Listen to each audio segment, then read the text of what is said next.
जय श्री कृष्णा। राधे राधे। आप सभी का बहुत बहुत स्वागत है आपके अपने चैनल भक्ति सागर में। श्रावण मास में शनिवार को किए जाने वाले कृत्यों का वर्णन। शिवजी बोले, हे सनत कुमार, अब मैं आपसे शनिवार व्रत की विधि का वर्णन करूंगा, जिसका अनुष्ठान करने से मंदत्व नहीं होता है। श्रावण मास में शनिवार के दिन नरसिंह, शनि तथा अंजनी पुत्र हनुमान, इन तीनों देवताओं का पूजन करना चाहिए।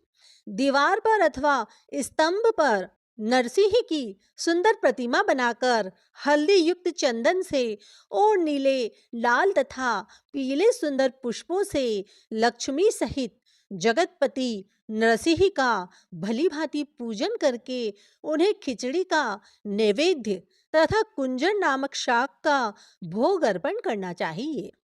उसी को स्वयं भी खाना चाहिए और ब्राह्मणों को भी खिलाना चाहिए।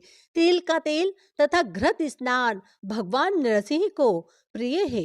शनिवार के दिन तिल सभी कार्यों के लिए प्रशस्त है।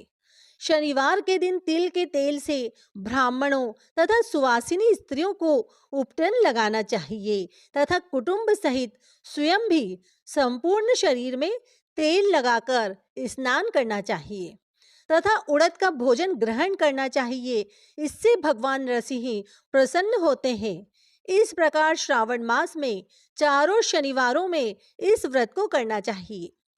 जो ऐसा करता है उसके घर में स्थिर लक्ष्मी का वास रहता है और धन्य धान की समृद्धि होती है। पुत्रहीन व्यक्ति पुत्र वाला हो जाता है और इस लोक में सुख भोग कर अंत में वैकुंठ को प्राप्त करता है। नरसिंह की कृपा से मनुष्य की चारों दिशाओं में व्याप्त रहने वाली उत्तम कीर्ति होती है। हे सौम्य, आपसे नरसिंह का यह उत्तम व्रत कहा। हे सनत कुमार, अब शनि की प्रसन्नता के लिए जो करना चाहिए उसे सुनिए।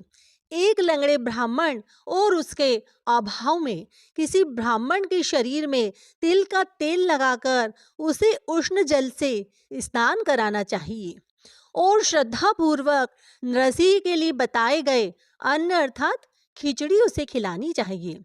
उसके बाद तेल, लोहा, काला तिल, काला उड़द, काला कंबल प्रदान करना चाहिए।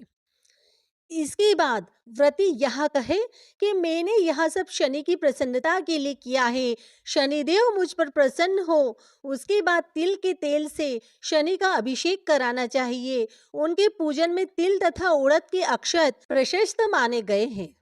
हे मुने, अब मैं शनि का ध्यान बताऊंगा, आप ध्यान पूर्वक सुनिए।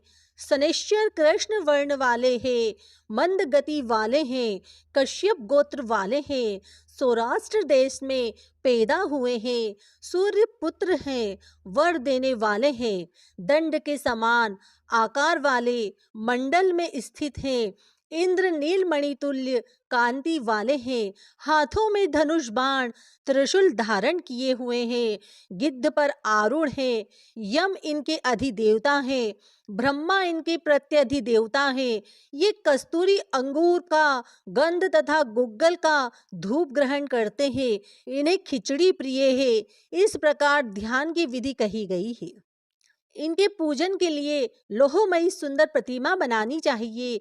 हे द्विश्रेष्ठ, इनके निमित्त की गई पूजा में कृष्ण अर्थात काली वस्तुओं का दान करना चाहिए।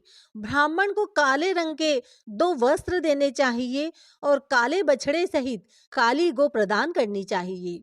विधि पूर्वक पूजा करके इस प्रकार प्रार्थना कर स्तुति करनी चाहिए। आराधना से संतुष्ट होकर जिन्होंने नष्ट राज्य वाले राजा नील को उनका महान राज्य पुनः प्रदान कर दिया, वे शनिदेव मुझ पर प्रसन्न हो। नील अंजन के समान वर्ण वाले, मंद गति से चलने वाले और छाया देवी तथा सूर्य से उत्पन्न होने वाले उन शनैश्चर को मैं नमस्कार करता हूँ। मंडल के कोण में स्थित आपको नमस्कार है। पिंगल नाम वाले आप शनि को नमस्कार है। हे देवेश, मुझ दीन तथा शरणागत पर कृपा कीजिए। इस प्रकार स्तुति के द्वारा प्रार्थना करके बार बार प्रणाम करना चाहिए। 3 वर्णों ब्राह्मण, क्षत्रिय, वैश्य के लिए शनि की पूजा में शन्नो देवी इस वैदिक मंत्र का प्रयोग बताया गया है और शूद्रों के लिए पूजन में नाम मंत्र का प्रयोग बताया गया है।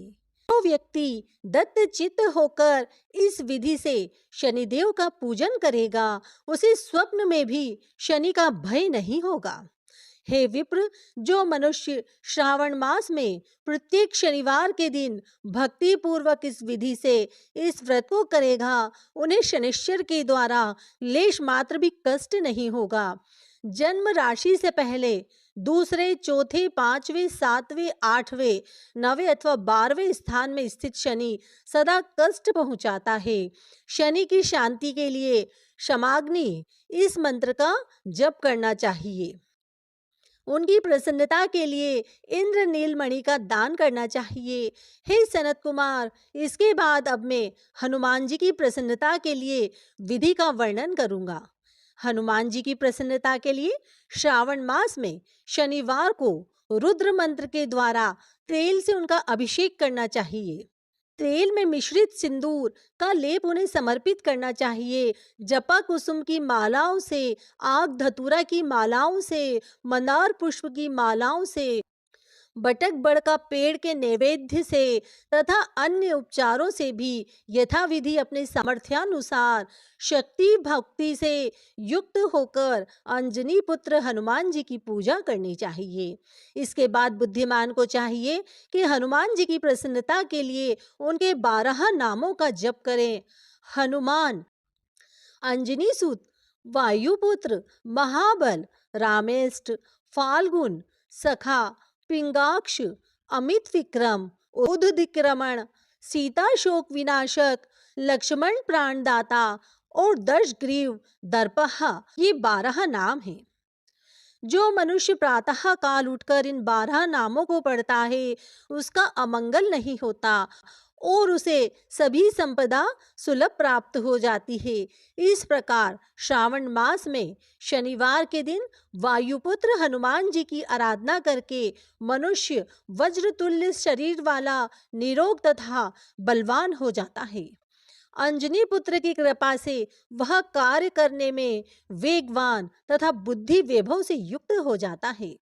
उसके बाद शत्रु नष्ट हो जाते हैं, मित्रों की वृद्धि होती है, यह वीरशाली तथा कीर्तिमान हो जाता है।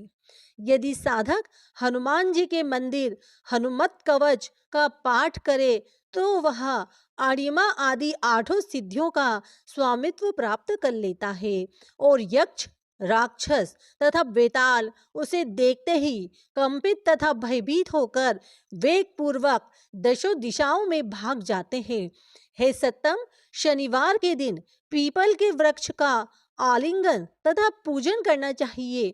शनिवार को छोड़कर अन्य किसी दिन पीपल के वृक्ष का स्पर्श नहीं करना चाहिए। शनिवार के दिन उसका आलिंगन सभी संपदाओं को प्राप्त कराने वाला होता है। प्रत्येक मास में 7 वारों में पीपल का पूजन फलदायक है, किंतु श्रावण में यह पूजन अधिक फलप्रद है।